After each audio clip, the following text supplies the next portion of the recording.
En mars 1982, The Tonight Show starring Johnny Carson était diffusé depuis le studio 6B à Burbank. Clint Eastwood s'assit au piano, joua la première note et les yeux de Johnny Carson se remplirent de larmes, car cette mélodie fit revenir une histoire que personne n'avait connue depuis 15 ans. C'était un jeudi soir de mars 1982. Le Tonight Show, animé par Johnny Carson, promettait d'être une émission ordinaire de télévision tardive. Clint Eastwood était l'invité, la plus grande star d'action d'Hollywood, l'homme sans nom, le dur à cuire qui montrait rarement ses émotions, que ce soit à l'écran ou en dehors. L'interview se déroulait très bien. Johnny et Clint échangeaient des anecdotes de tournage, riaient des absurdités d'Hollywood. C'était le genre de conversation détendue qui rendait la télévision si agréable. Le public riait au bon moment. Johnny feuilletait ses fiches, prêt à conclure le segment et à passer à la pause publicitaire, lorsqu'il remarqua quelque chose. Sur la scène, près du rideau, se trouvait un piano à queue. Il avait été là toute la soirée comme élément du décor du plateau, parfois utilisé par des invités musicaux, mais le plus souvent simplement présent en arrière-plan. Johnny regarda le piano, puis Clint. Un sourire malicieux apparut sur son visage, ce genre de sourire qui annonçait une improvisation. « Clint, dit Johnny en se penchant dans son fauteuil avec son sourire caractéristique, « je dois te poser une question. Sais-tu jouer du piano ?» Clint sembla surpris. « Un peu ? Pourquoi ?»« Parce que, dit Johnny en faisant un geste théâtral vers le piano, nous avons là un instrument parfaitement bon qui ne fait rien.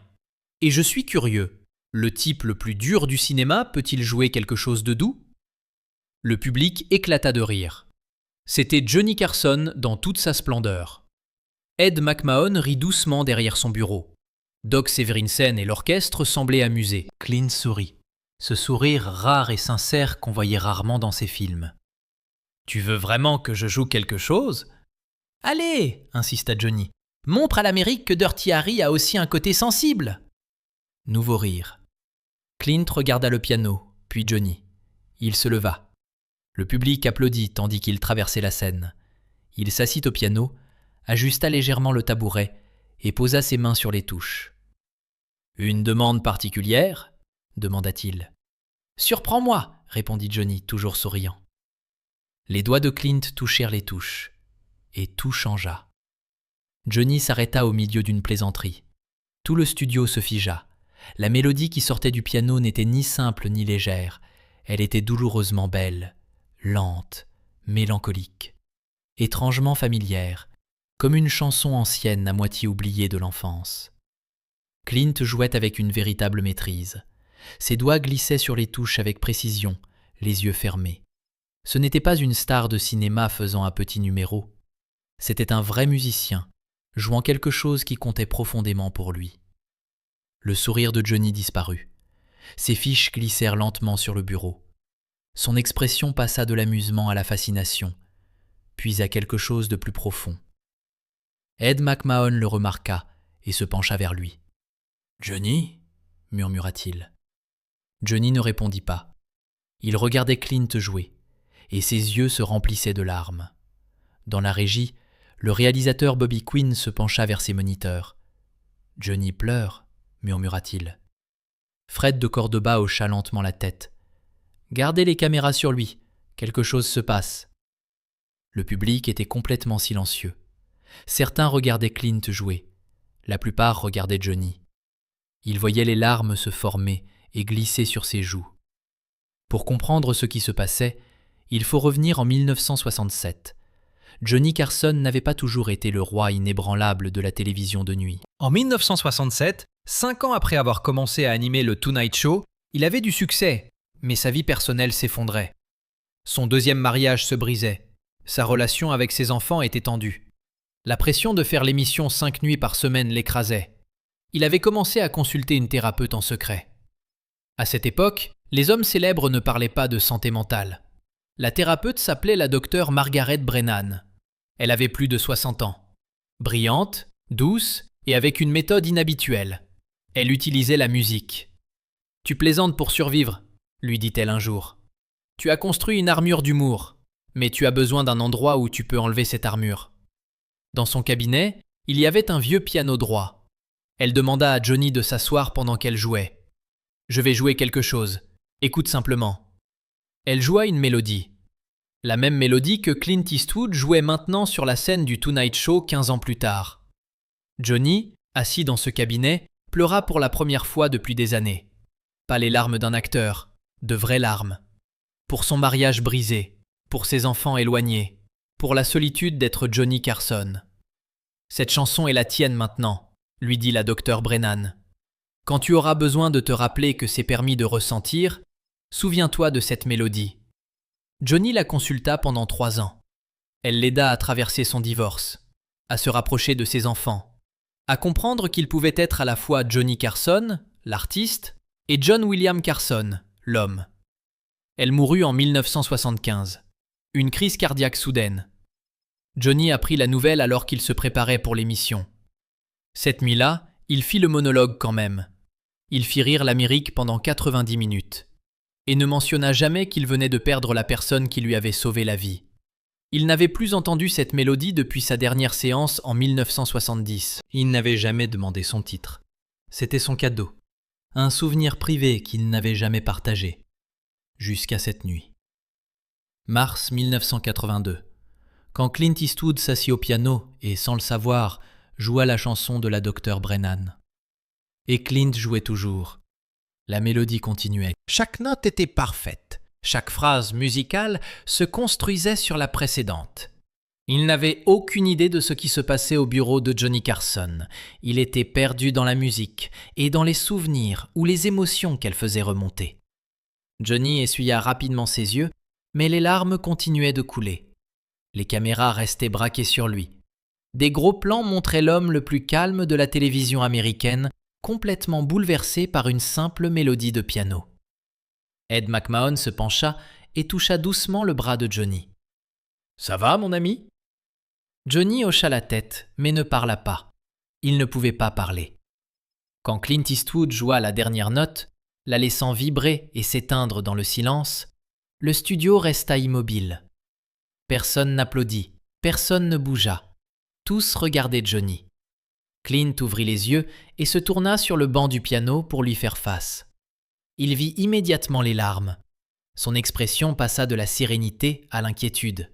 « Johnny, est-ce que j'ai fait quelque chose de mal ?» En coulisses, l'équipe de production retenait son souffle. Personne ne savait quoi faire.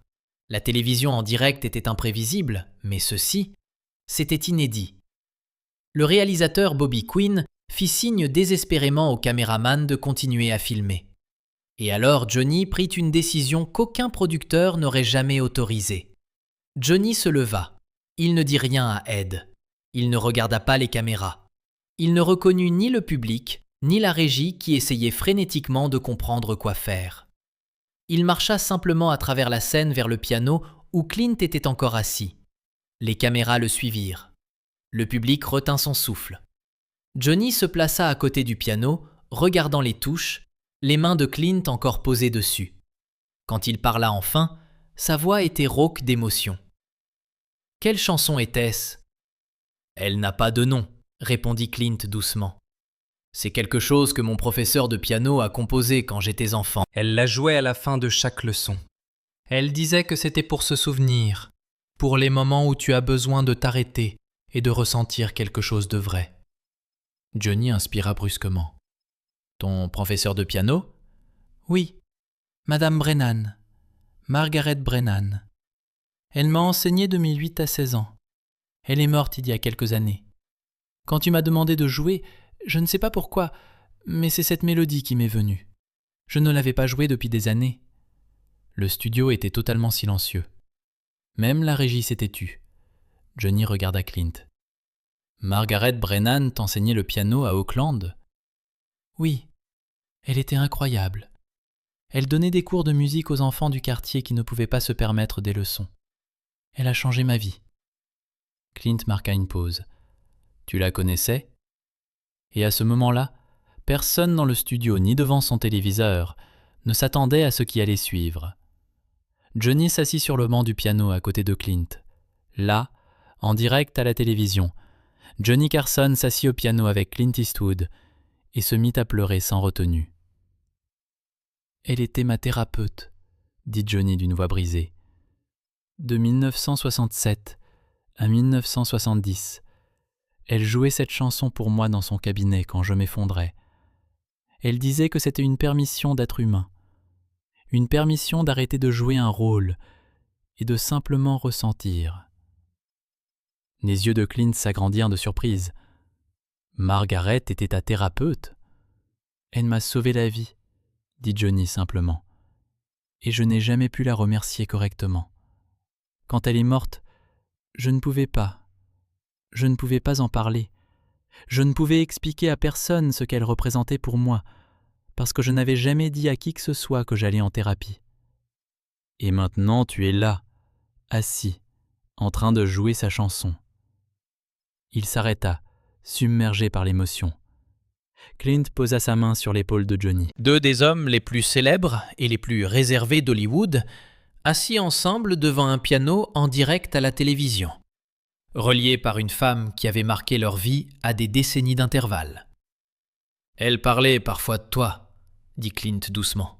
« Elle ne disait jamais ton nom, mais elle me parlait d'un élève qui faisait rire les gens. Elle disait que faire rire les gens était le travail le plus difficile du monde, parce qu'il faut tout ressentir, mais ne montrer que la joie. Elle était très fière de cet élève. » Johnny se couvrit le visage avec ses mains, ses épaules tremblaient. La caméra resta sur eux. Ce moment impossible de vulnérabilité et de connexion. Ed McMahon se leva et s'approcha. Il posa sa main dans le dos de Johnny sans rien dire, simplement présent. Doc Severinsen descendit de la scène de l'orchestre et les rejoignit. Tout le studio semblait se rassembler autour de ce piano, pas physiquement, mais émotionnellement. Tous témoins de quelque chose de sacré. Après un long moment, Johnny abaissa ses mains, regarda les touches du piano, puis Clint. « Tu pourrais m'apprendre à la jouer ?»« La chanson entière ?» demanda Clint. « Pour que je puisse la jouer moi-même. »« Maintenant ?»« Maintenant. » Et là, sur la scène de The Tonight Show starring Johnny Carson, devant 300 personnes dans le public et des millions devant leur télévision, Clint Eastwood apprit à Johnny Carson comment jouer la chanson de Margaret Brennan. Il leur fallut 20 minutes. L'émission dépassa son temps. Ils sautèrent les pauses publicitaires. La régie abandonna toute tentative de revenir au programme prévu. Clint jouait une phrase, puis guidait les doigts de Johnny vers les bonnes touches. Johnny se trompait, recommençait, essayait encore, comme un enfant apprenant le piano pour la première fois. Le public regardait dans un silence respectueux. Certains pleuraient. La plupart étaient simplement captivés par l'intimité de la scène, voyant deux légendes être totalement humaines. Quand Johnny réussit finalement à jouer toute la mélodie, imparfaite, lente mais complète, l'explosion dans le studio ne fut pas un simple applaudissement. C'était quelque chose de plus profond, cathartique. L'applaudissement qui honore le courage. Johnny et Clint se levèrent et s'embrassèrent. Une étreinte longue et sincère entre deux hommes qui venaient de découvrir un lien inattendu à travers une mélodie et une femme qui avait changé leur vie. « Merci, » murmura Johnny, « de me l'avoir rendue. »« Elle serait fière de toi, » murmura Clint. « Elle l'a toujours été. » Le public se leva d'un seul mouvement. Une ovation debout. Pas pour le spectacle, mais pour avoir été témoin de quelque chose de vrai. Johnny se tourna vers la caméra en essuyant ses yeux. « Nous revenons dans un instant, » dit-il. Et pour une fois, sa voix n'était pas ferme. Elle était simplement humaine. Après l'émission, Johnny fit déplacer le piano dans son bureau. Il pratiqua la mélodie de Margaret Brennan chaque jour pendant les 10 années suivantes, jusqu'à sa retraite. Il ne la joua jamais parfaitement, mais ce n'était pas le but. Quand Clint Eastwood réalisa des années plus tard son premier film consacré à la musique, il le dédia à Madame Brennan. Johnny lui envoya une note manuscrite qui disait simplement « Elle continue de nous enseigner ». La mélodie ne fut plus jamais interdite. C'était une permission de ressentir.